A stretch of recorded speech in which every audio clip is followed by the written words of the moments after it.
Vamos a empezar este panel de la tarde sobre arbitraje en materia de transporte. Tenemos con nosotros a dos de los más importantes expertos en arbitraje y de las personas con mayor trayectoria en el país en el tema, la doctora Marcela Monroy, experta en Derecho Administrativo y en muchos otros temas y en arbitraje, de muy larga trayectoria con nosotros, el doctor Juan Carlos Expósito, doctor en Derecho y también experto en temas arbitrales, y vamos a tratar el arbitraje en dos áreas específicas del transporte. Una, en materia de transporte masivo. El doctor Juan Carlos Expósito nos va a hacer una presentación sobre unos temas que vamos a anunciar más adelante, y otra sobre transporte en materia de hidrocarburos. La doctora Marcela Monroy nos va a hacer también una presentación sobre dos temas, de los cuales paso a presentar brevemente el primero, que es un tema que creo que es, además de ser de mucha actualidad, es un tema muy importante porque de alguna manera permea toda la contratación de los grandes proyectos del país. Y empiezo por hacer un breve resumen de cómo llegamos a donde estamos y de lo que la doctora Marcela nos va a explicar. Para los que ya tenemos más años, antes de la Ley 80 del 93, teníamos el Decreto 222 del año 83, que tenía una división entre los contratos administrativos y los contratos de derecho privado de la administración. Y era una distinción que se desdibujaba un poco con los contratos de derecho privado que tenían cláusula de caducidad, pero existía la sensación en el país de que esa no era una división conveniente. Y la Ley 80 trató de acabar con ella creando la categoría única de los contratos estatales, aunque conservó la división entre aquellos que tienen cláusulas excepcionales y aquellos que no la tienen. Recién dictada la Ley 80, cuando por fin teníamos una categoría relativamente unitaria, aparecieron las leyes 142 y 143 en el año 94, creando toda un área del derecho, la de servicios públicos domiciliarios, y dentro de ella la de energía eléctrica, en la que los contratos se sometían al derecho privado. Y en ese contexto surgió siempre la gran pregunta sobre cuál era la distribución de riesgos en materia de onerosidad sobrevinente en unos y otros, y si esa distinción, como estaba plasmada en la ley, se justificaba o no. Porque como están las cosas en la ley, lo que uno por lo menos ha entendido siempre es que los contratos estatales en materia de onerosidad sobrevinente de distribución de riesgos se rigen por el principio de equilibrio económico del contrato, que el Consejo de Estado había venido tratando jurisprudencialmente, hasta que finalmente se incluyó en la Ley 80, y los contratos de derecho privado no, se regían por el artículo 868 del Código de Comercio, la teoría de la imprevisión, y en materia de distribución de riesgos la diferencia era bien importante. Entonces quisiera preguntarle, doctora Marcela, si esa distinción sigue vigente, si la jurisprudencia de alguna manera ha contribuido a desdibujarla, y en esa materia específicamente en los contratos de transporte, ¿en qué estamos? El tema es muy interesante el que plantea el doctor Alberto Zuleta. En efecto, las empresas de servicios públicos como las de transporte de gas o petróleo o energía, en algunos casos o en algunos casos con el calificativo general de servicio público domiciliario o esencial, son expresamente excluidas por el legislador de la Ley 80. Es decir, se rigen por el derecho privado y no por la Ley 80. ¿Por qué fue esto así? Fue pensado para empresas que explotaran actividades comerciales e industriales, y en esa medida fueron excluidas. Y la reflexión que uno hace frente a este tipo de contratos que tienen que llevar a cabo este tipo de empresas es que estos contratos deberían ser muy cuidadosos en la forma en que construyen la asignación de riesgos, porque eso es lo que al final los va a defender. Este tipo de estructuras contractuales no tienen cláusula de restablecimiento del equilibrio, o no la deberían tener técnicamente, como aquella que se prevé en el artículo 27, que todos ustedes conocen, de la Ley 80, ni reglas o principios como las cláusulas excepcionales que todos conocemos. Eso justamente es lo que determina que los contratos de la Ley 80 pues tengan esa característica. Por eso es que hay el equilibrio económico como un principio, porque los contratistas de la Ley 80 soportan unas cargas y están sumidos en una serie, digamos, de excepcionalidades que son las que en últimas justifican la existencia del principio del equilibrio económico para equilibrar esa situación. Ya centrándonos en el tema en particular, arranco por decirles que desde el pasado, en algunos contratos de concesión del Ministerio de Minas y Energía, se pactaron cláusulas específicas de reconocimiento de desequilibrio por parte del Ministerio de Minas y con Gases de Occidente. Curiosamente, en este caso, las cláusulas de reconocimiento del desequilibrio o de reconsideración provienen más de la voluntad de las partes sin remisión específica a la Ley 80 y se referían a cláusulas o metodologías para lograr equilibrar un contrato frente a cambios de legislación tributaria. En otros casos también se ha presentado esto bajo la apariencia de la fuerza mayor en otros tribunales. La exclusión de los contratos de la Ley 80 para el derecho, para volverlos de derecho privado, tiene, como decía yo, el soporte conceptual de ser contratos que se hallan inmersos en una situación de una gran potestad del Estado para modificar, interpretar, dar por terminado unilateralmente, cosas que no vemos en el derecho privado. En el derecho privado, que es el que debería regular a los contratos de las empresas industriales y comerciales del Estado, tales como Ecopetrol, como la antigua Isagen o EPM o TGI, digamos, son contratos en los que se privilegia obviamente la autonomía de la voluntad en su pacto y en teoría en estos contratos no existe la aplicación del equilibrio económico, pero sí existe obviamente la norma del 868 del Código de Comercio que determina la forma en que estos contratos se comportan frente a situaciones, digamos, de cierta normalidad, no cualquier anormalidad, una normalidad que tiene que ser, como la describe el 868 del Código de Comercio, circunstancias imprevistas, imprevisibles o extraordinarias que sobrevengan. Es muy diferente el planteamiento al que contiene el artículo 27 de la Ley 80, en el cual hay una obligación del Estado de restablecer el equilibrio cuando quiera que éste se quebrante por razón de hechos no imputables al contratista. Es una situación enteramente distinta y genera efectos económicos totalmente distintos. Y vamos a la pregunta que nos hace el doctor Alberto Zuleta.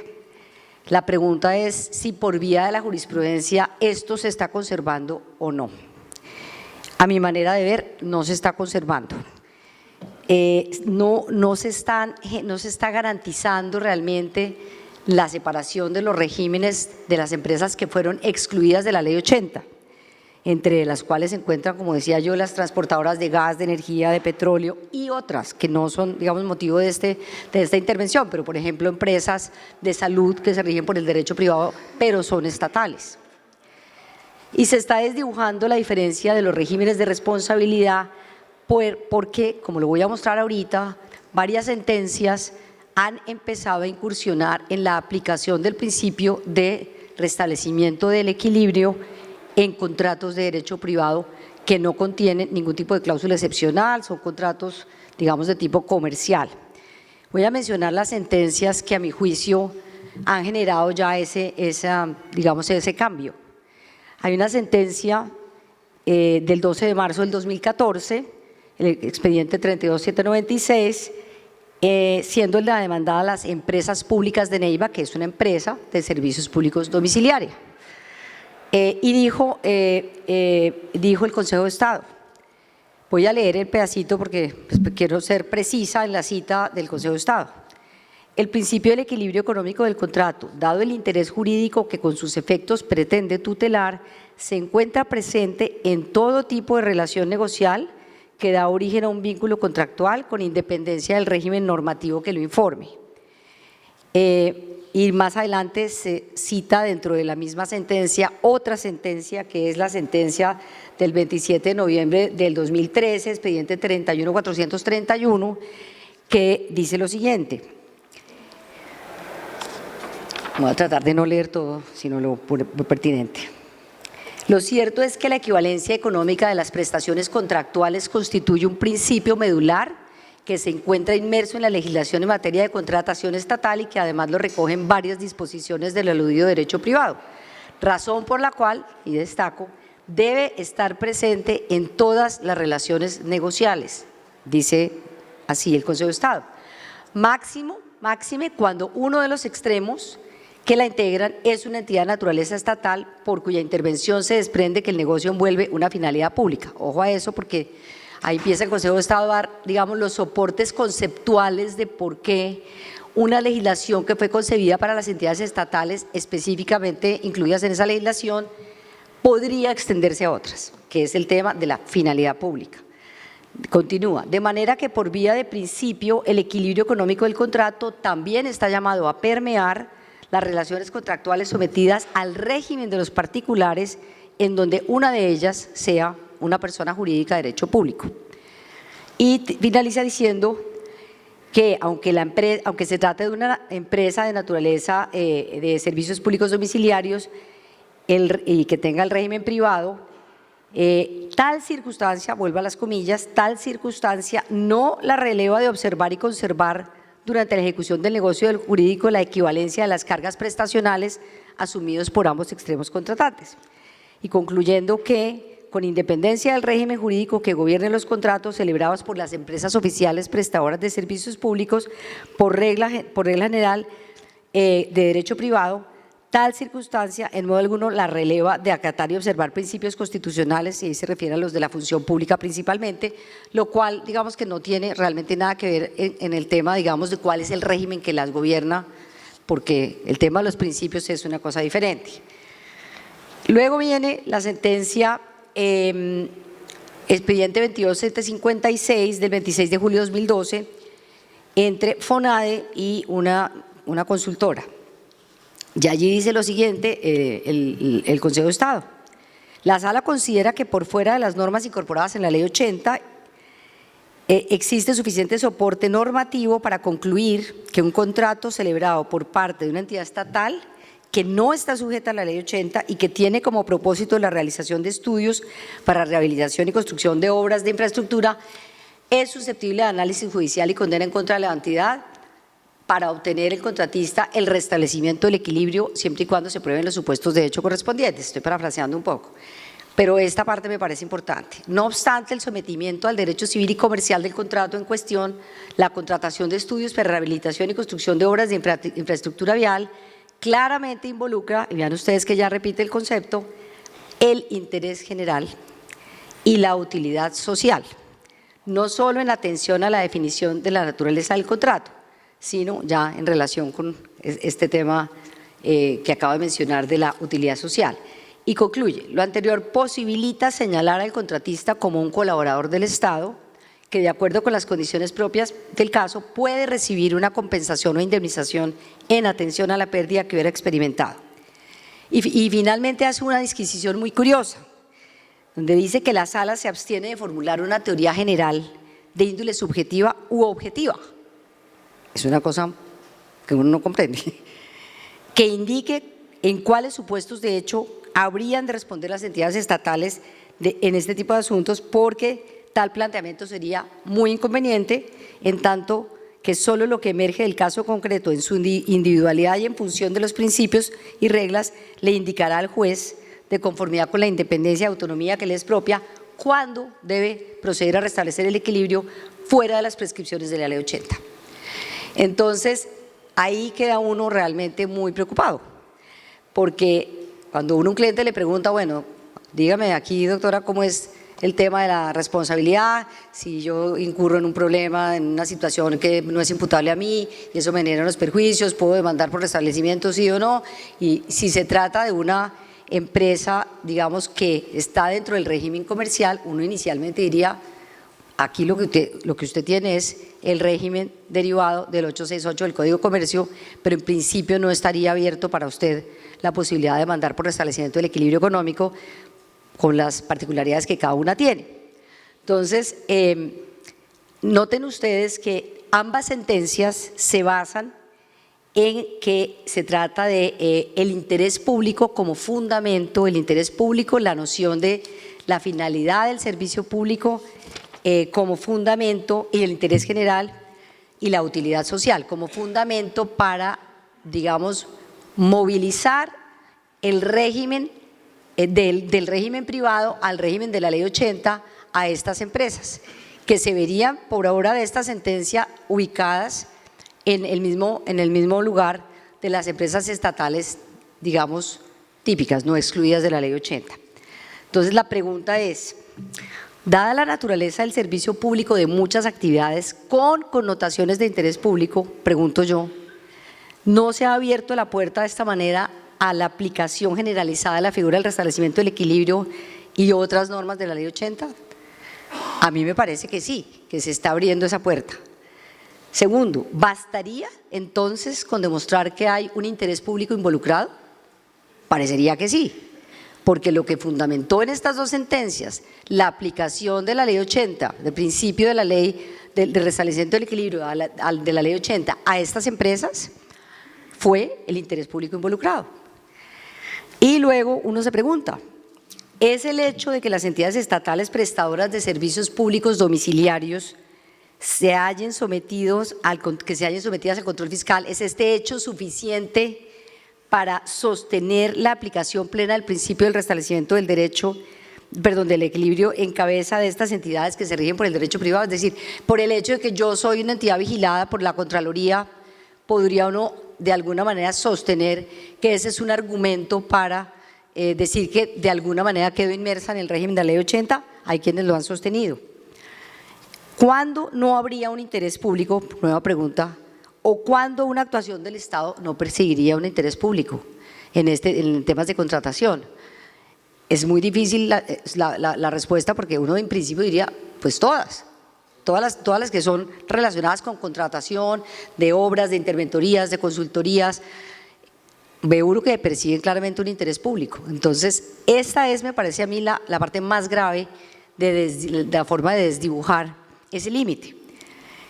Resulta, a mi manera de ver, vago e impreciso el concepto de interés público que arguye la sentencia, las dos sentencias, para determinar que el legislador quiso que en tales casos el régimen de derecho privado se vea variado por el simple hecho de ser una de sus partes el Estado, o una entidad en que el Estado interviene, pero en la que el Estado no ejerce un poder como tal.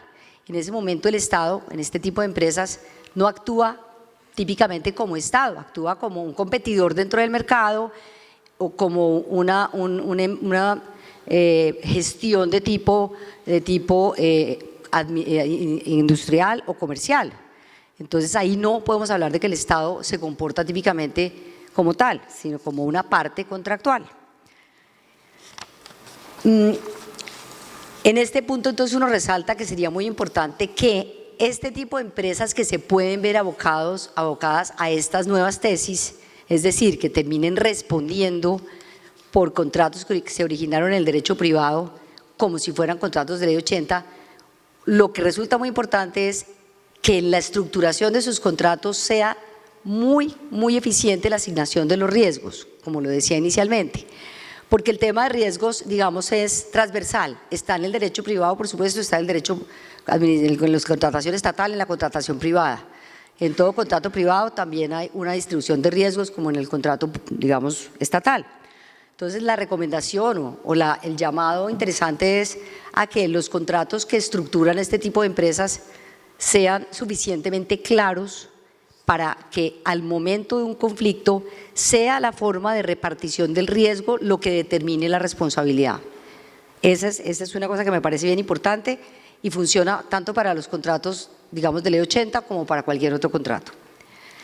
En algunos laudos arbitrales se ha hecho la distinción entre desequilibrio económico e imprevisión, por ejemplo, laudo de Transgas Ecopetrol, en el que finalmente el tribunal habla de desequilibrio económico contractual, pero finalmente recompone las cargas, un poco señalando el tema más como si fuera un tema de imprevisión.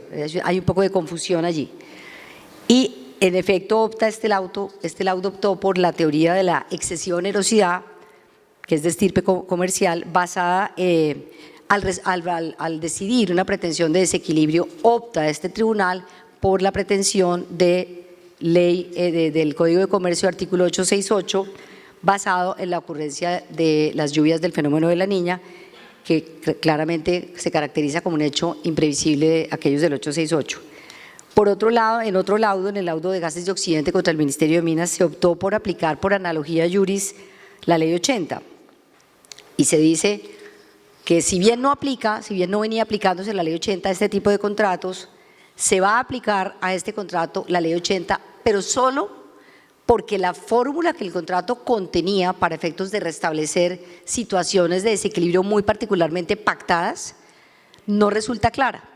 Y al no resultar clara, el juez arbitral decide aplicarla sobre la base de una analogía juris con la ley 80, y así lo establece.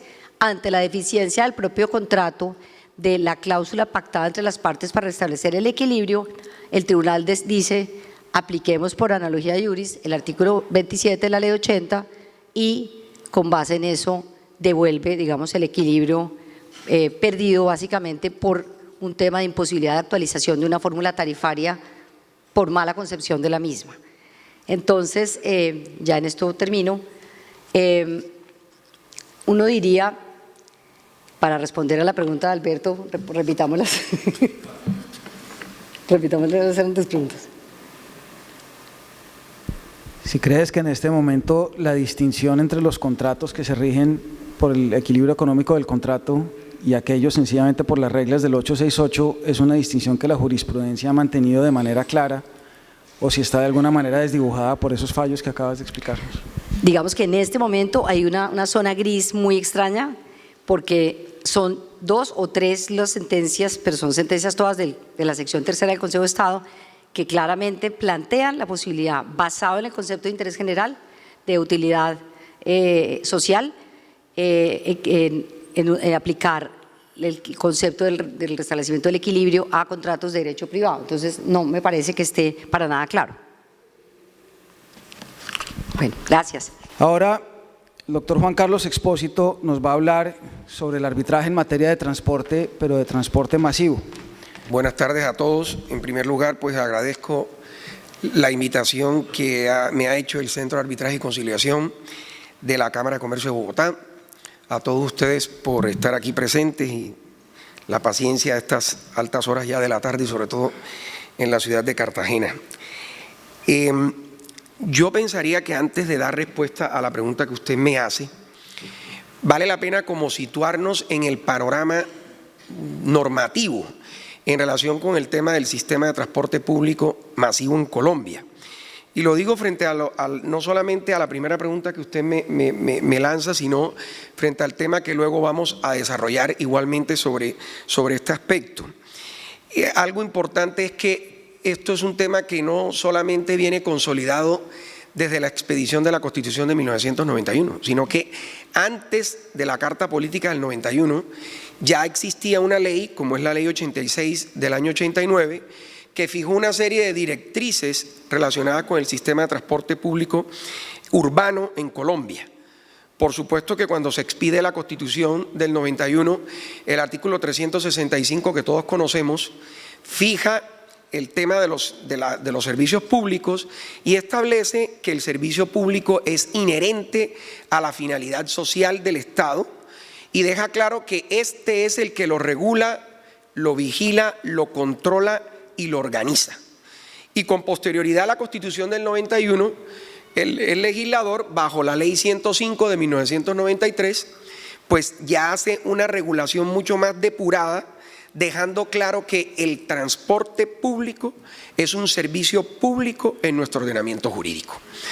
Posteriormente a la Ley 105 de 1993, en la Ley 310 del año 96, que es una ley modificatoria de la Ley 86 del año 89, es decir, hace casi que como una convalidación frente a lo que dicta la Constitución política, compele tanto a la nación como a las entidades descentralizadas para que participen en los sistemas de transporte público masivo, señalando el tema de la cofinanciación y la participación de aportes en dicho sistema. Y es más, establece hasta unos límites en el porcentaje de participación en esos entes estatales. Posteriormente a esa ley se expide la Ley 336 de 1996, que es el Estatuto Nacional de Transporte. Y en esa legislación, pues ya aparecen unos aspectos mucho más específicos para vinculación de los particulares en el sistema, a tal punto que ofrece la posibilidad de que dichos sistemas se concreten por medio de las celebraciones de contratos de concesión. Y la escogencia de los contratistas se hará a través, por regla general, del procedimiento de selección llamado licitación pública, bajo los lineamientos, parámetros de lo que nosotros conocemos como el Estatuto de Contratos de la Administración Pública. Posteriormente, pues se dictó el decreto 309 del 97, que reglamenta habilitación y prestación del servicio público de transporte masivo de pasajeros en concordancia con las leyes que anteriormente he descrito, es decir, la 86 de 89, la 310 del 96 y la 336 del 96.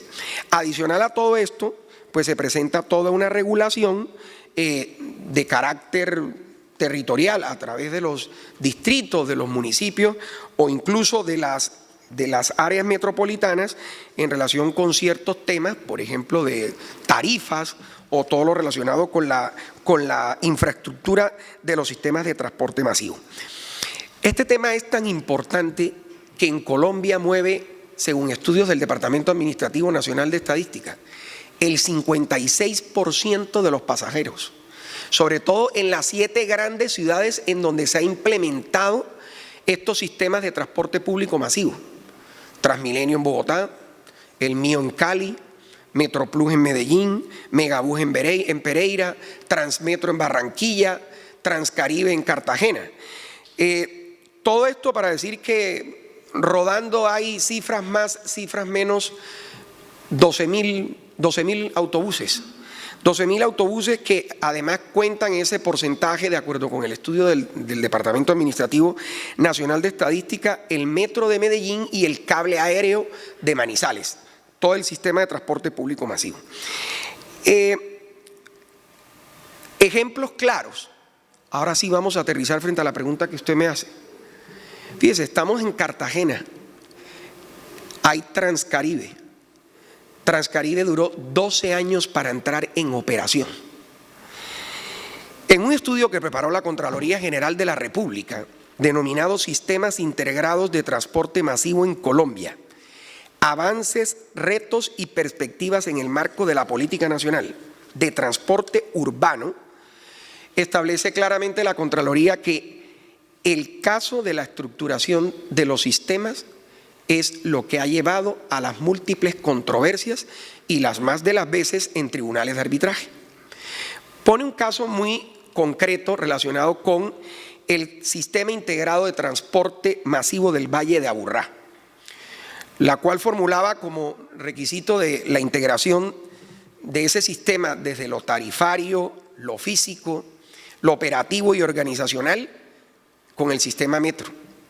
Pero eso no existió. Es más, se presentaron una serie de cuestionamientos al principio que venían dados por la Sociedad de Arquitectos de Antioquia, la Sociedad de Ingenieros de Antioquia y la misma empresa de transporte masivo del Valle de Aburrá, según los cuales Metroplus no fue concebido como un sistema de transporte integrado y alimentador del metro.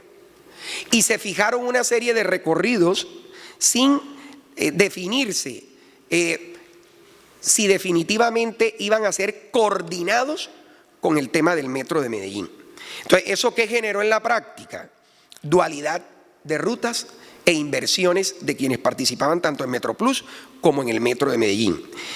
Y precisamente esto fue uno de los motivos igualmente que se tuvo en cuenta para poder acudir a tribunal de arbitramiento. Además de cuestiones relacionadas con la ruptura del equilibrio económico del contrato y por demás lo relacionado con la buena fe contractual. Sin embargo, las partes lograron buscar acuerdos, primero pues trayendo, inmiscuyendo a la nación, y es así como se llegó a suscribir un documento, COMPES, de seguimiento y modificación del sistema, proponiendo la ampliación de recursos públicos para garantizar la construcción de las estaciones que permitieran esa integración física del metro con el MetroPlus. Y el 6 de enero del año 2009, hasta el 6 de enero del año 2009, fue que se suscribió un convenio entre esas dos entidades, MetroPlus y el Metro de Medellín, y como lo dijo su título, para lograr las eficiencias administrativas en el desarrollo del Sistema Integrado del Transporte del Valle de Aburrá, SITVA.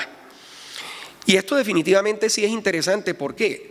Porque todos estos documentos que son fruto de acuerdo de voluntades lo que permiten es definir competencias precisas, por ejemplo en el caso concreto entre el Metro de Medellín y MetroPlus, con el ánimo sinceramente de evitar funciones y actividades que las más de las veces pueden ser duales.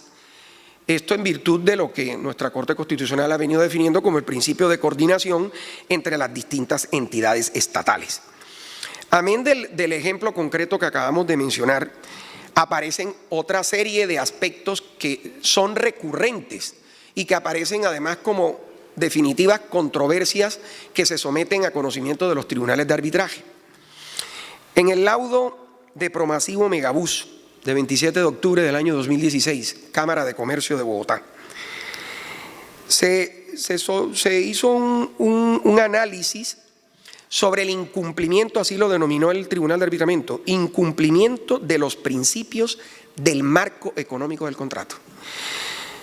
Y aquí, en esta decisión, el Tribunal de Arbitramiento habla de la indebida y falta de planeación contractual.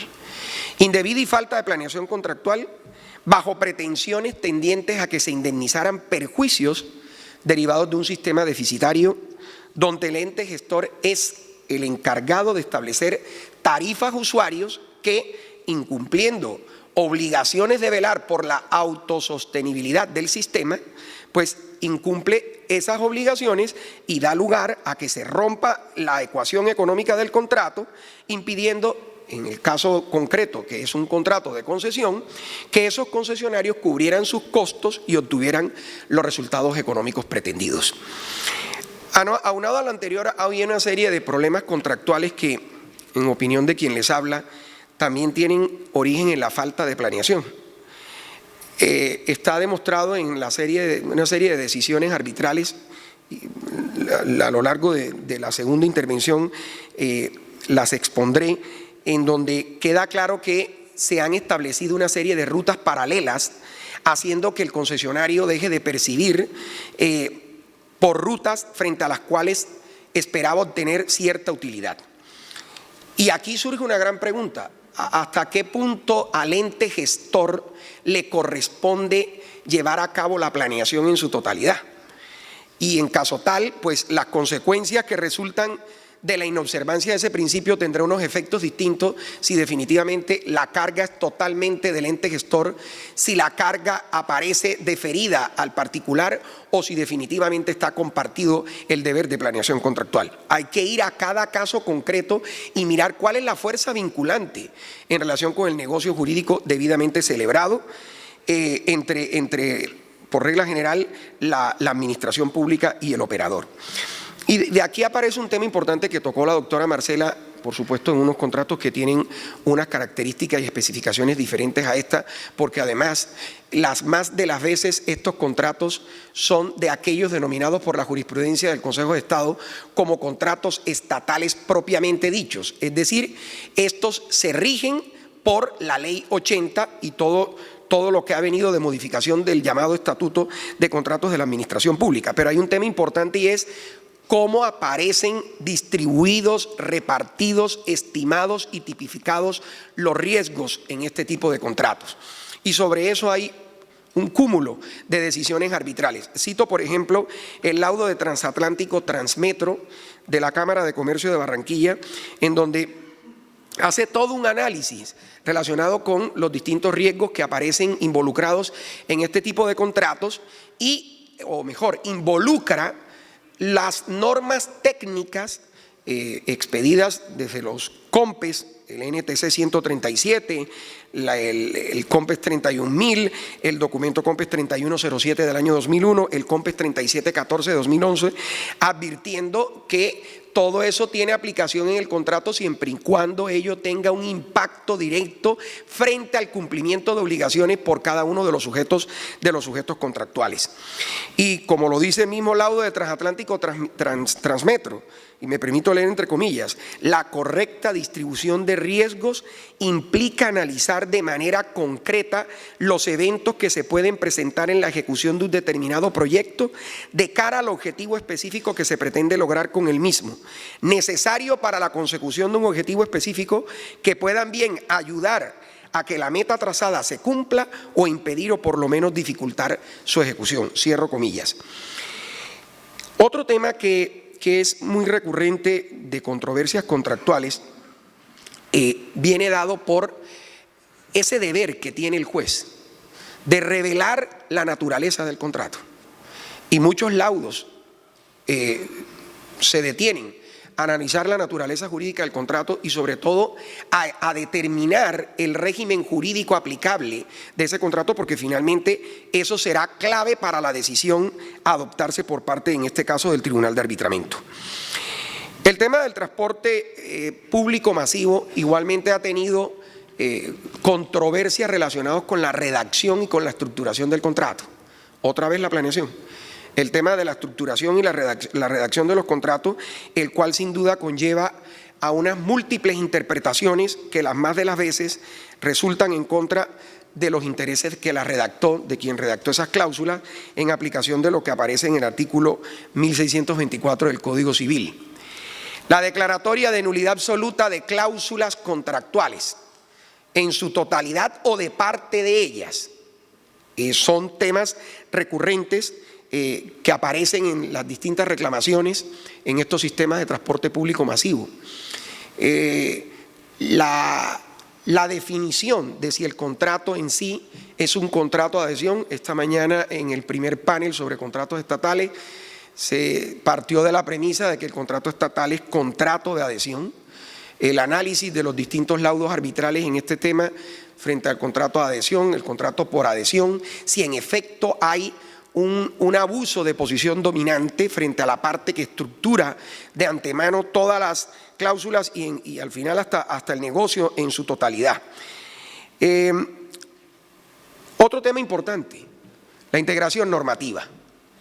¿Cómo los tribunales de arbitramiento han venido haciendo análisis frente a normas supletivas o de carácter legal que tienen verdadero impacto en el contenido de los contratos de transporte público masivo? Un análisis concienzudo en relación con ese impacto, que definitivamente hayan sido libremente dispuestos por las partes en el contenido del contrato. Y además, frente a especificidades propias de documentos que no están presentes en un contrato de derecho privado. Esto siguiendo incluso la jurisprudencia de la sección tercera del Consejo de Estado. Cito la sentencia de 8 de febrero de 2017, la 54614, en donde el Consejo de Estado de manera muy clara señala que en el contrato estatal debe tenerse claro que lo que integra el contrato no solamente es lo que deviene de las cláusulas contractuales, sino estudios y documentos previos, pliego de condiciones y además de ello, la normatividad a la que las mismas partes se remiten en el contrato. Un tema de integración normativa que ha venido siendo desarrollado no solo, insisto, por la jurisprudencia del Consejo de Estado, sino en distintos laudos arbitrales. Para finalizar con la respuesta a la primera pregunta, el último tema de lo que yo he venido analizando en los distintos laudos en relación con este sector viene dado por la liquidación contractual. Y en eso tengo que decir que ha habido como una constante en el seguimiento de lo que la jurisprudencia de la sección tercera ha venido marcando frente a este instituto. Son las reglas contenidas en la Ley 80 y en la Ley 1150 y finalmente en el Decreto Ley 019 de 2012, cuáles son los efectos que tiene la liquidación bilateral, en los efectos de conciliación en algunos aspectos, efectos transaccionales como un mecanismo incluso alternativo de solución de conflictos. Todos esos parámetros los ha tenido en cuenta los distintos laudos arbitrales. Yo creo que con esto puedo haber respondido la primera pregunta que usted me hace. Gracias.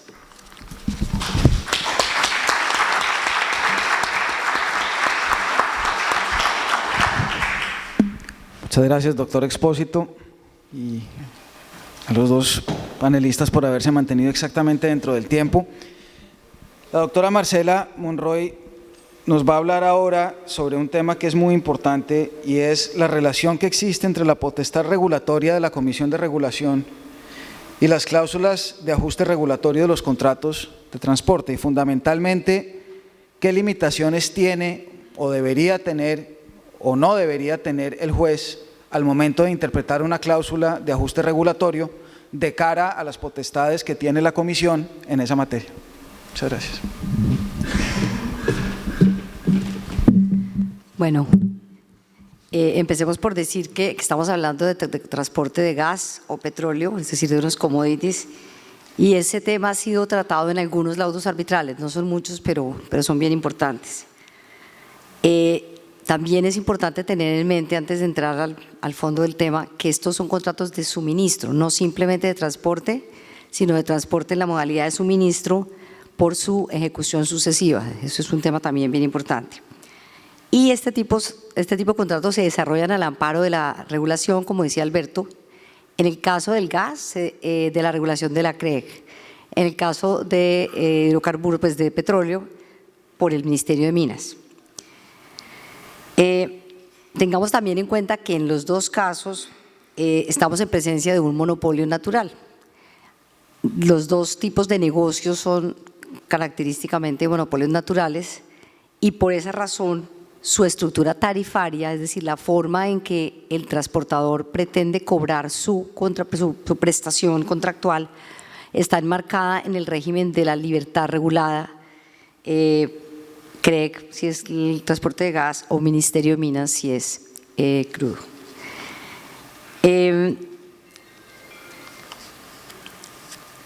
El primero, es decir, el tema del transporte de gas a través de los principios rectores de la Ley de Servicios Públicos, las leyes 142 y 143, y el segundo, el transporte de crudo a través de los principios rectores del Código de Petróleos y pues las respectivas regulaciones provenientes de ellos.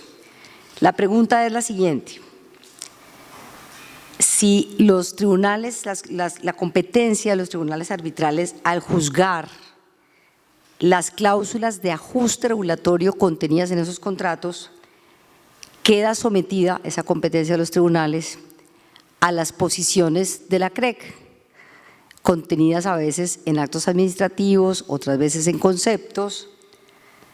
Si eso constituye una talanquera para la interpretación del juez.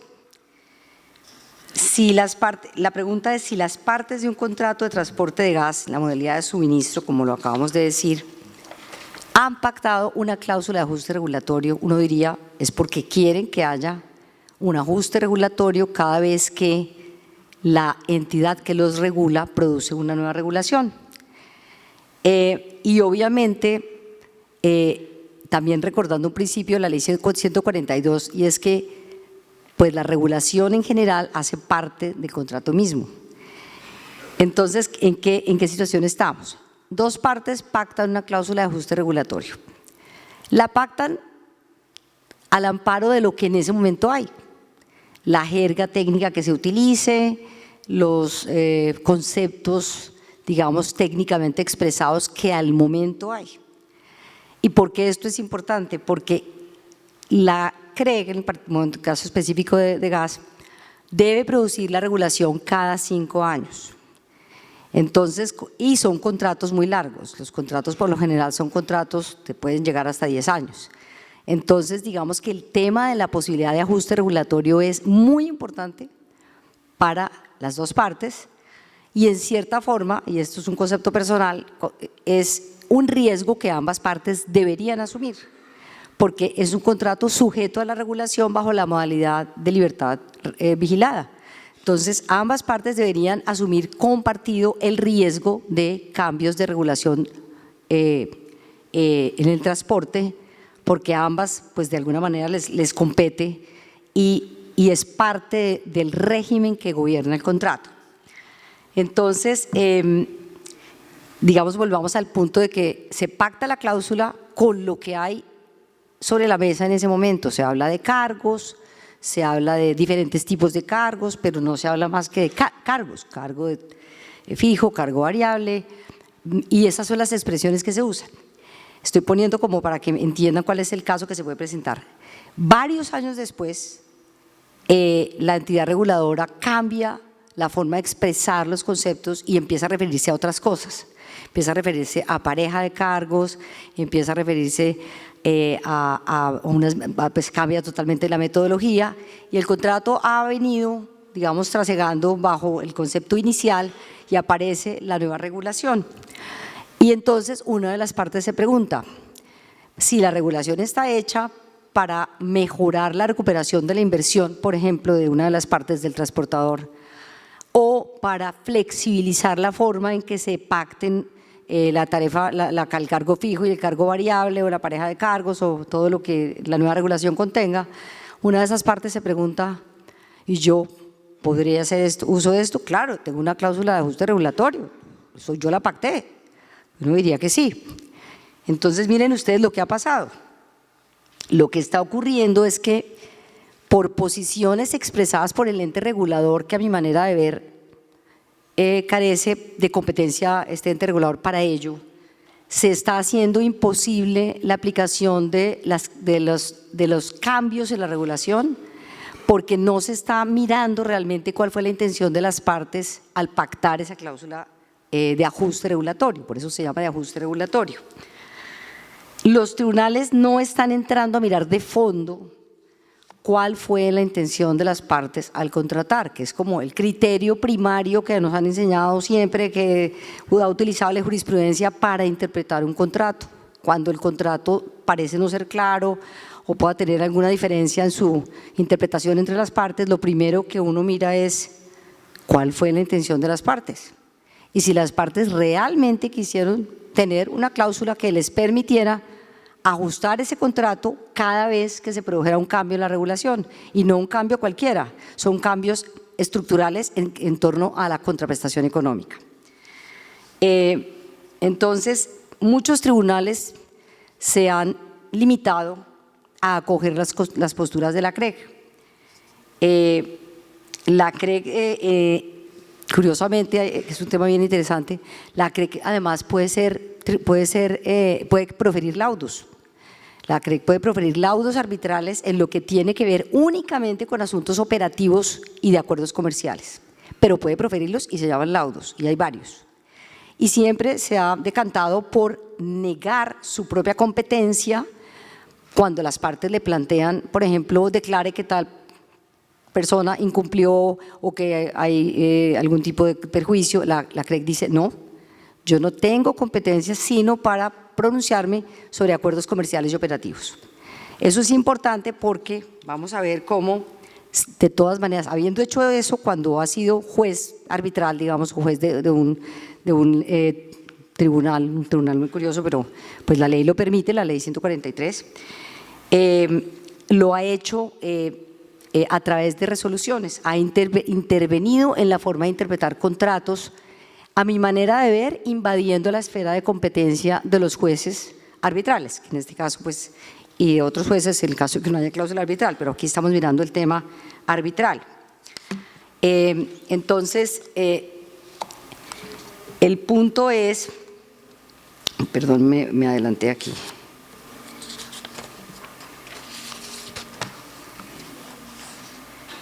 Que la CREG como regulador, repito, no está facultada para expedir por vía de acto administrativo y de modo general cuál es el alcance de las cláusulas de ajuste regulatorio, porque es que esas cláusulas pertenecen al ámbito de un contrato pactado entre dos partes. Entonces, si no siendo la CREG parte de ese contrato, a mi manera de ver, mal puede entrar a definir el alcance de las cláusulas de ajuste regulatorio. Sin embargo, lo ha hecho en algunos casos. Hay 2 o 3 laudos sobre el particular. En uno de ellos, cuando se suscribió el contrato, dijo el tribunal, fue claro para las partes, atendiendo la naturaleza del servicio objeto del mismo, que, comillas, el contrato y el servicio están sujetos a la regulación y vigilancia del Estado por ser el transporte de gas una actividad de utilidad pública, lo cual puede llevar a cambios en el contrato. Claro, porque es que es la regulación la que gobierna el contrato. Digamos, la autonomía de las partes está de alguna manera determinada por la actividad del regulador. Entonces viene el punto exacto de cómo un tribunal se recorta a sí mismo o la CREC se lo recorta mejor, cuando dice el tribunal lo siguiente: a la celebración del contrato, las partes adoptaron la fórmula de remuneración denominada tarifa binomio, previendo como ajuste regulatorio futuro en el contrato de las variaciones ordenadas por la CREC respecto de los cargos pactados e integrantes de la fórmula. Y dice el tribunal, nada dijeron entonces las partes y mal pudieron haberlo hecho, puesto que no existían conceptos normativos distintos a la fórmula pactada. Claro, lo que les decía inicialmente, no existían conceptos distintos a los llamados cargos. Vienen y se crean conceptos regulatorios nuevos y diferentes. Por supuesto, las partes ya no los contemplaron porque no existían al momento de pactarse la cláusula. Y por ello, el tribunal dice acertadamente, mal pudieron haberlo hecho, puesto que no existían conceptos normativos distintos a la fórmula pactada sobre eventuales modificaciones que a la estructura de la remuneración se produjera. Y este es el quid de la controversia. Si no era posible para las partes referirse al texto en su cláusula de conceptos que no conocía, ni se conocían públicamente, ni eran parte de normativa alguna, porque eran inexistentes al momento de pactar, entonces lo que sucede es que si se interpreta que la cláusula está, como quien dice, cerrada o bloqueada en sí misma porque no recibe el input de la nueva regulación, en el fondo lo que está ocurriendo es que se hace nugatoria totalmente la posibilidad de que la regulación alcance a esos contratos. Y si esa es una posición generalizada para muchos contratos, pues uno encuentra que la regulación se va quedando sin regulados, porque todos quedan encerrados en unos contratos que no tienen flexibilidad para ajustarse a la regulación y no la tienen por una definición del juez del contrato. Entonces, prácticamente bajo esta tesis se hace imposible que a estos contratos les aplique plenamente la regulación. A mi manera de ver, la CREC no tiene la función de decir la suerte de las cláusulas de ajuste regulatorio. Esa es una función del juez. Y tampoco de entrar a regular hipotéticamente situaciones que pertenecen al ámbito de los jueces.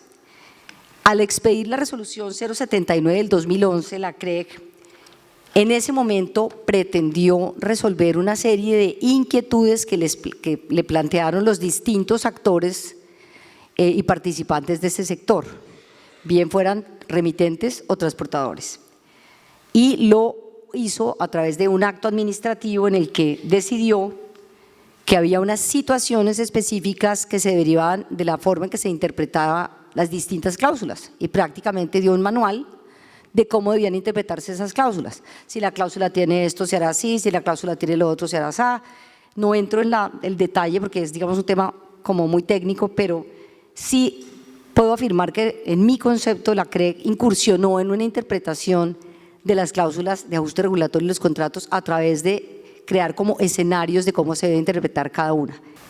Les doy, por ejemplo, un caso donde la CREC en la resolución 079 interpreta. Dice, parágrafo tercero de la resolución 079, ahorita no me acuerdo el artículo. Aquellos remitentes con contratos vigentes darán aplicación a las opciones definidas en este artículo para, de acuerdo con lo pactado en los respectivos contratos, establecer las parejas de cargos y o su respectivo valor. Y para eso define una cosa que se llaman situaciones que, digamos, básicamente lo que hacen es decir cómo se deben aplicar e interpretar las distintas cláusulas que haya pactado las partes.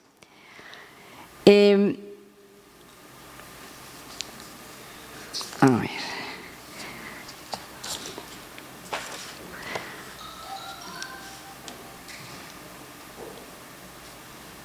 El tema de los contratos con cláusula de ajuste regulatorio ha sido, pues, digamos, tratado por los expertos que dicen que hay tres tipos de contratos en términos de cláusulas de ajuste regulatorio y de este tipo de contratos con monopolios naturales.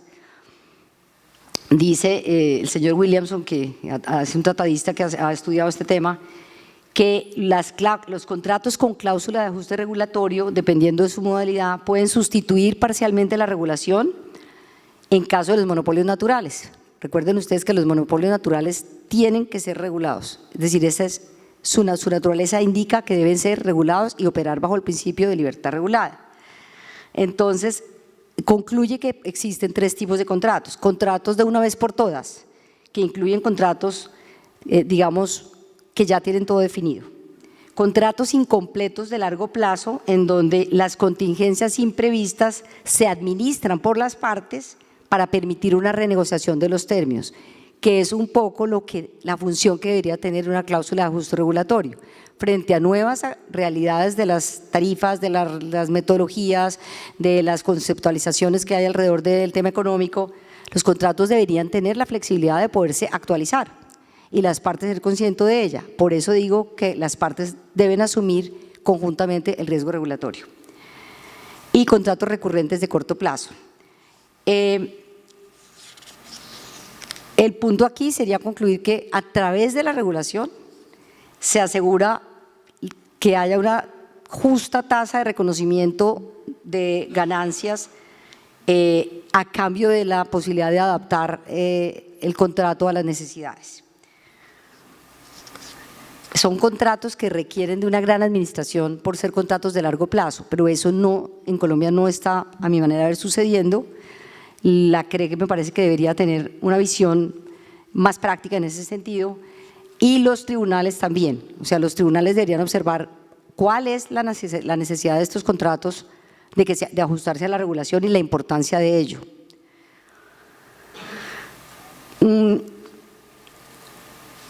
A ver.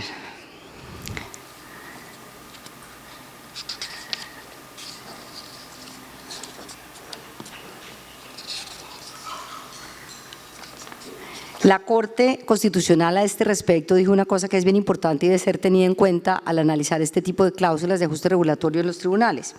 La Corte dice que la actividad de regulación ejercida por las comisiones de regulación es tan solo una forma de intervención estatal en la economía para corregir errores de mercado imperfecto y delimitar el ejercicio de la libertad de empresa y preservar la sana y transparente competencia con el fin de lograr la mejor prestación de aquellos.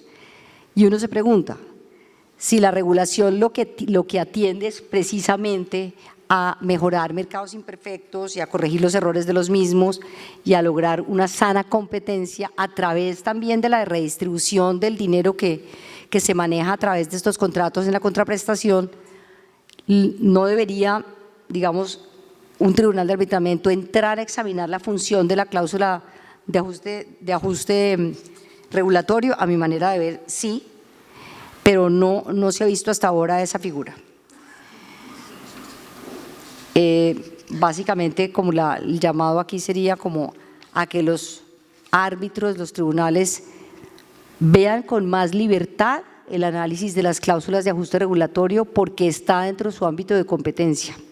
Y pienso que no implica ello necesariamente desconocer resoluciones que han pretendido darle al juez las interpretaciones de las cláusulas. Pienso que el juez conserva la potestad de analizar estas cláusulas, el juez arbitral, y mirar cuál fue la intención de las partes y que este debe ser el fundamento de la decisión. ¿Cuál fue la intención de las partes al contratar? Muchas gracias. Muchas gracias, doctora Marcela.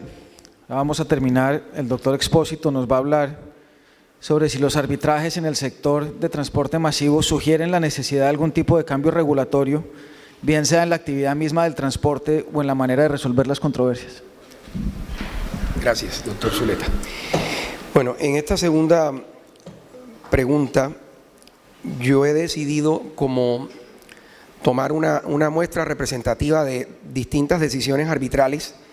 Debo advertir que no voy a hacer pronunciamiento alguno, opinión en relación con la forma de decidir por parte de estos tribunales de arbitramiento, porque yo estoy inmerso en dos tribunales de arbitramiento en temas de sistema de transporte público y no quiero que aparezca esto como un prejuzgamiento, ni mucho menos. Simplemente voy aquí a lanzar pues los distintos temas, tal como se dijo en la primera pregunta que se me formuló, que son recurrentes y que se llevan a tribunales de arbitraje, y definitivamente han sido resueltos por los distintos tribunales de arbitramiento. Pero la pregunta está enfocada a que si de verdad se necesita hacer un cambio de la actividad desde lo regulatorio o la forma en que las decisiones arbitrales adoptan dichas decisiones. Y me adelanto a decir que de ninguna manera. Por eso la introducción frente a todo ese supuesto normativo en donde se han fijado una serie de parámetros y lineamientos y finalmente la libre disposición que tienen las partes con base en esa disposición normativa y de acuerdo con ese contenido del contrato estatal que aparece en el artículo 40 de la ley 80, de poder incluir cláusulas siempre y cuando todas las que quieran estén acordes con el objeto del contrato y que no vayan en contravía de la ley, del orden público, de la moral y de las buenas costumbres. A mí me parece que definitivamente aquí lo que debe haber es un cambio de pensamiento en lo que a la dinámica de la ejecución de los contratos se refiere, repensar un poco en la forma como se estructura, cómo se redactan los contratos como tal, y me parece que hay momentos importantes de los particulares en la fase precontractual, o sea, no todo lo hace la administración pública, hay momentos importantes de participación de los particulares y eso tiene un efecto onda, incluso en el momento mismo del desarrollo de la ejecución de los contratos. Eso definitivamente es lo que va a hacer que se genere una verdadera integración del sistema y, por consiguiente, sin duda, y creo que lo he dicho de manera muy reiterada, la observancia irrestricta del principio de planeación contractual. Fíjese cómo todos esos temas que son recurrentes como controversias en los tribunales de arbitramiento, pues han tenido decisiones muy concretas. En el laudo arbitral de la empresa de transporte masivo del Valle de Aburrá contra el consorcio hispano-alemán, aquí en ese laudo el tribunal analiza de manera muy concreta la naturaleza y el régimen legal del contrato para concluir que se trataba de un contrato de obra y además estudia temas relacionados con el desequilibrio económico del contrato, bajo esas pautas que en la primera pregunta se han formulado. El laudo de Confase contra Transmilenio, Cámara de Comercio de Bogotá, estudia la naturaleza también del contrato entre contrato de obra y contrato de concesión. Y esa naturaleza, la determinación de la naturaleza del contrato, importantísima para poder establecer cuáles son las obligaciones contraídas por una parte y la otra y las consecuencias que se desprenden de ese régimen jurídico aplicable al negocio jurídico.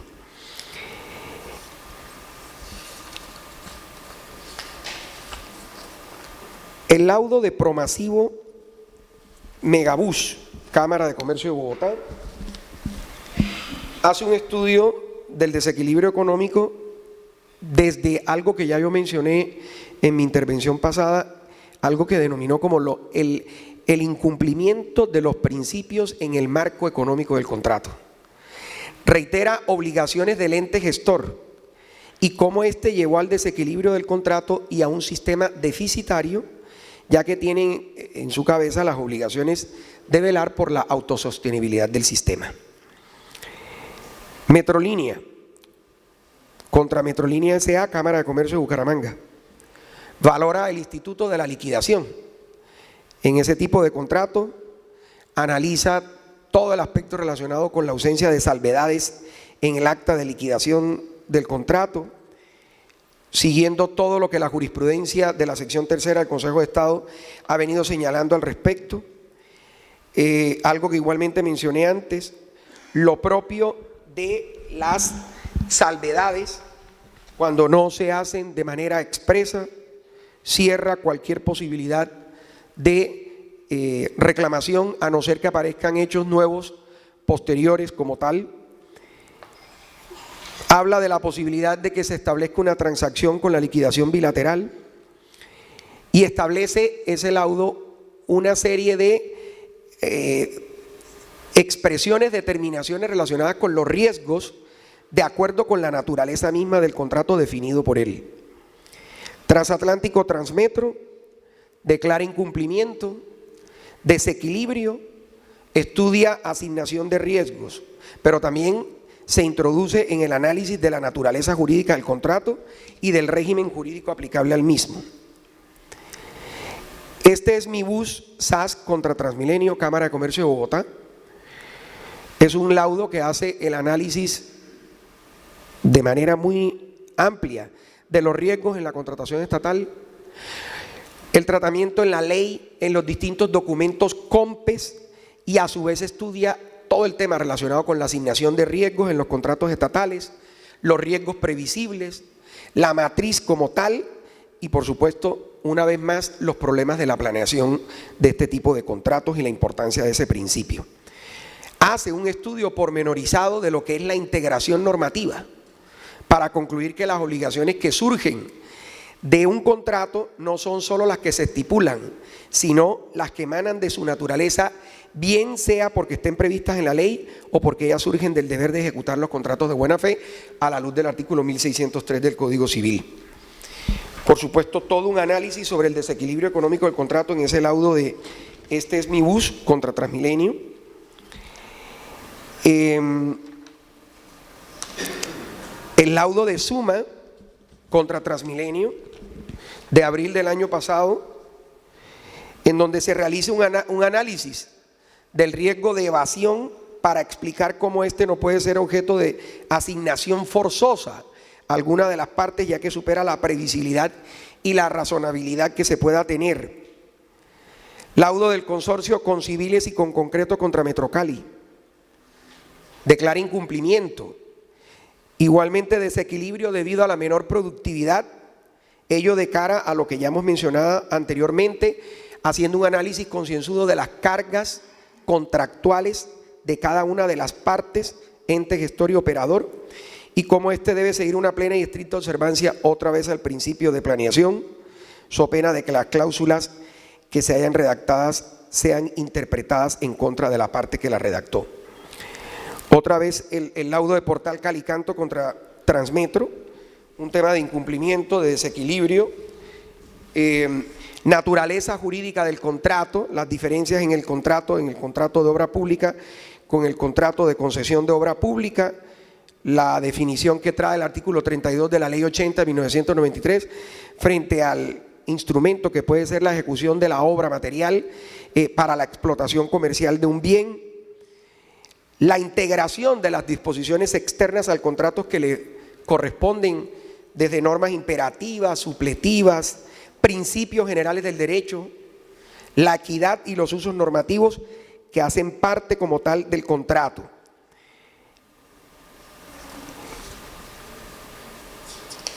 El laudo de Conalvías contra Transcaribe. Declaratoria de incumplimiento. Reconocimiento de ineficacia de cláusulas. Todo el desarrollo del deber de planeación y la importancia de dicho principio, haciendo igualmente un análisis y la diferenciación entre los contratos de obra pública y los contratos de concesión de obra pública.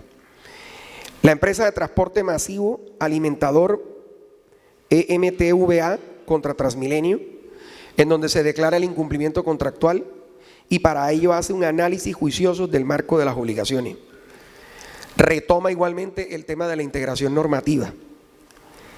Transit versus Transmilenio, declara incumplimiento, realiza el análisis de la posición dominante, analiza el tema de la implantación como tal del sistema de transporte público masivo. Con base en esta muestra representativa, yo insisto, no creo que deba haber un cambio regulatorio y mucho menos en la forma como se están resolviendo estas situaciones. Lo que debe haber, insisto, es esa observancia estricta al principio de planeación, que no es una carga que deba ser en todos los contratos sometida solamente a la administración pública, sino que la participación de los particulares también es importante a la hora de la estructuración del negocio. Con la observancia estricta del principio de planeación, creo yo, y a lo mejor queda en una opinión muy personal, pero creo yo que se pueden minimizar al máximo todos los problemas que puedan llegar a surgir desde la estructuración del negocio jurídico y por supuesto a lo largo de la ejecución de los contratos. La participación del particular es sumamente importante y creo que desde la ley 80 y hoy con las distintas leyes de la 1150 y la 1882 del año inmediatamente anterior y todos los decretos reglamentarios que han venido dándose hasta el 1882 que han establecido una serie de momentos, van a permitir que definitivamente el particular también pueda coadyuvar en la buena estructuración de los negocios jurídicos. Yo creo que con esto he respondido a la pregunta. Gracias. Gracias, doctor Expósito. Voy a pasar a las preguntas del público. La primera para la doctora Marcela. Le preguntan cuál es el fundamento legal para negar la posibilidad de que las partes pacten una cláusula de restablecimiento de equilibrio en un contrato de derecho privado. Bueno, yo recordaría un poco la historia de dónde venimos. Digamos, cuando la ley 80 se expide como un estatuto de carácter general que reemplaza al anterior, que era el decreto ley 222, que era una minuciosa lista de requisitos contemplando absolutamente todo lo atinente a cada contrato y tal vez en exceso regulatoria. Y la filosofía de la ley 80 fue: dejemos que cada contrato se gobierne por las normas que le sean propias, sin mayor problema, y definiendo claramente cuáles sí, es decir, aquellas entidades estatales regidas por la ley 80, son aquellas que incluirán en sus contratos pues las cláusulas de carácter excepcional. Entonces lo que hace es, como decía muy bien Alberto al principio, los antiguos contratos de derecho privado de la administración quedan realmente como tales al margen de la ley 80 en las entidades que quedan por fuera, pero para aquellos contratos que son de ley 80 igual siguen aplicándose los principios naturales de cada contrato. Entonces yo diría que no es que lo prohibieron, sino que cada entidad, las entidades que quedaron para celebrar contratos de derecho privado como tal, pues tienen claramente la libertad de pactar lo que consideren. Y como citaba hace unos minutos, incluso ha habido contratos, en el caso del Ministerio de Minas, en que el Ministerio de Minas en contratos de concesión de transporte de gas se incluían cláusulas de restablecimiento o cláusulas de reconocimiento de riesgos, digamos, de acaecimiento de ciertos riesgos, y eso pues no es que esté prohibido. Entonces pienso yo que lo que no se debe es desdibujar las consecuencias de estar en uno u otro lado. Si yo estoy en la ley 80, tengo el derecho como contratista, digamos, a reclamar el restablecimiento del equilibrio, pues ese es mi mundo. Pero si yo pertenezco a otro tipo de entidades que no forman parte de las entidades típicamente de la ley 80, sino son entidades como Ecopetrol, como TGI, como Ocensa, como Cenit, que son empresas tan importantes para el país en la producción de utilidades, tan importantes, que la ley, el legislador lo que quiso fue darle a estas empresas libertad para ser muy competitivas y no estar como indebidamente sujetas a excesivos trámites. Por supuesto, tienen que cumplir, como también lo dije anteriormente, los principios generales de la función, de la función pública, los principios generales de la contratación también, o sea, lo que es transparencia, selección objetiva, en sus manuales propios de contratación. Pero pienso que realmente el tema es no desdibujar la posibilidad de que los contratos que son de derecho privado sean en efecto de derecho privado y no generar ese tipo de mezclas que a mí me parecen carentes de sustento legal.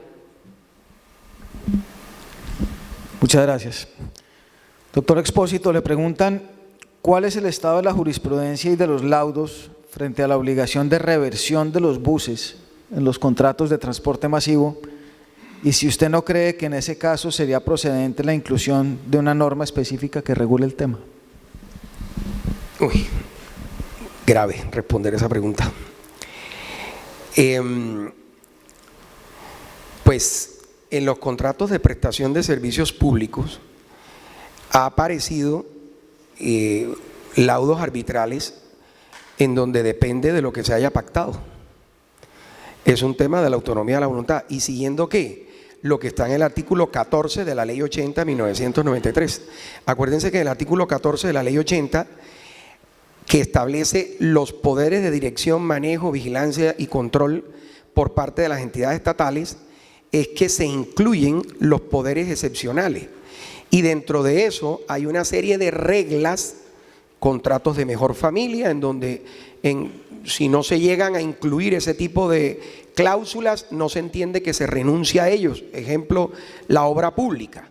En los contratos de suministro, en los contratos de prestación de servicios, pues aparecen como potestativas. Si usted la incluyó, la puede hacer efectiva. Si no la incluyó, usted no la puede hacer efectiva.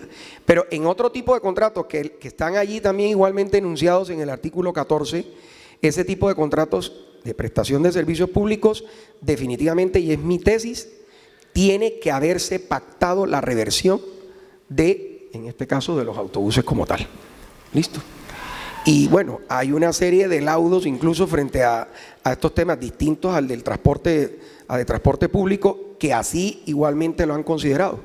El tema de lo que sucedió en los camiones de basura de la ciudad de Bogotá. Hay múltiples laudos en ese mismo sentido. Muchísimas gracias. Bueno, de manera que con eso damos por terminado el panel. Muchas gracias. Hasta luego.